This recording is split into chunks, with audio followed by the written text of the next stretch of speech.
Welcome back, ladies and gentlemen. Of course, we are talking this week a lot about Washington, D.C., and not a lot of crops are grown in Washington, D.C., but actions there can still have a big impact on our bottom line. One of the big moves this past week was the Energy Emergency Declaration and the suite of executive orders that were designed to combat it. Joining me now to talk about this issue is David Holt. He serves as president of the Consumer Energy Alliance. And David, thanks for taking the time to talk with us. Appreciate it, Mike. Happy to be here. Before we get into it, tell us, what is CEA? What is the Consumer Energy Alliance? Yeah, thanks. Consumer Energy Alliance is a national trade association that's really a consumer advocate for families and businesses and really all aspects of the U.S. economy to ensure that we have affordable, reliable, and clean energy. So we have a lot of farmers, a lot of farming associations, ag groups that are also members of Consumer Energy Alliance because obviously, there's a big energy aspect to farming and delivering those goods to grocery stores for families. There certainly is. We need electricity, we need power, we need energy. Yep. Now, David, we heard from President Trump that the energy supply in America is both inadequate and unaffordable, so we've got to address it. He did open the door for year-round E15, which we talked about earlier in the show. What other actions did he take with these executive orders to improve America's energy production?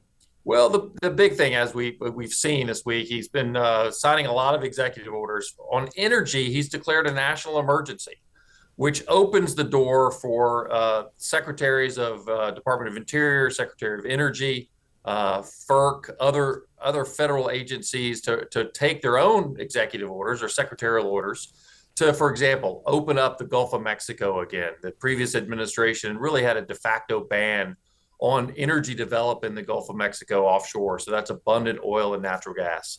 To speed up the process of oil and natural gas development onshore all across the country, we've had a really kind of a slowdown through regulations there.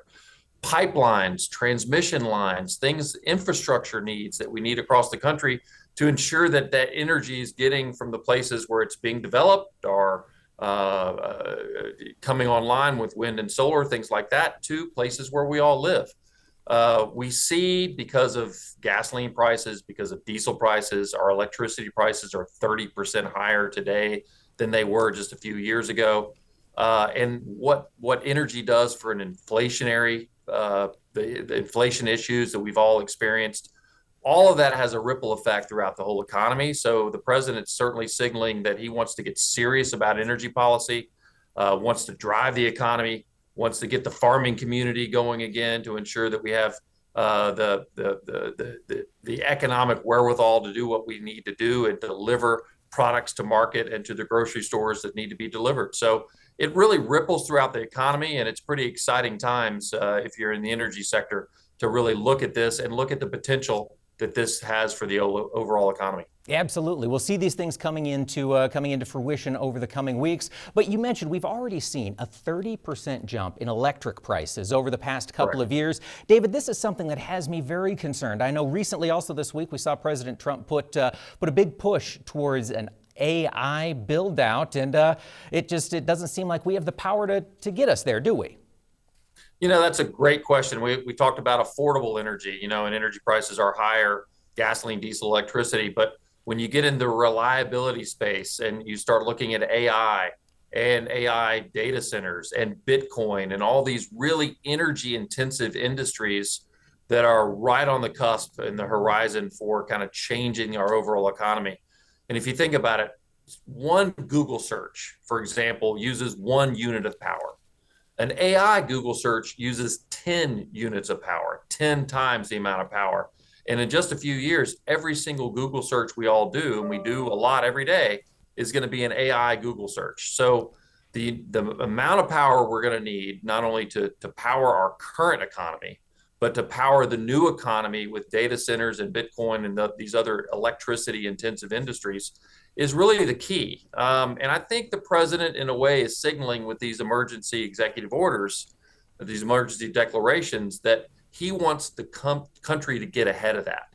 And there's a local component to it with transmission and permitting and pipelines and infrastructure. There's a state component to it with regulations and other state requirements. And then there's a federal component to it. So all government needs to get on the same page and make sure that we have reliable energy, that we're not having brownouts and blackouts We're meeting our basic energy needs at home and in our fields and in our offices, but we're also able to meet these future energy needs that are going to really change the overall electricity mix in this country very, very quickly.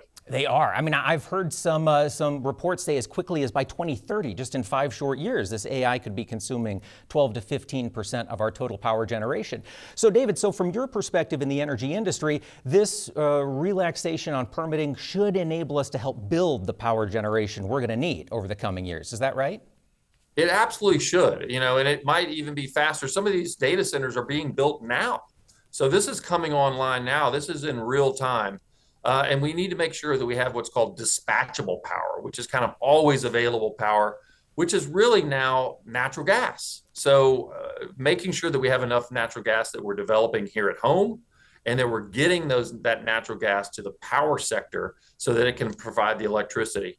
And be looking a little bit over the horizon beyond natural gas, it's really going to be nuclear. So how are we having this conversation nationally about small modular reactors in the modern nuclear energy industry? And how do we add that to the energy mix? Because we're going to need all these things in addition to wind and solar. We'll need it but all. We've got to keep the economy going again. That's right. David Holt, President of Consumer Energy Alliance, thanks for joining us. Appreciate it.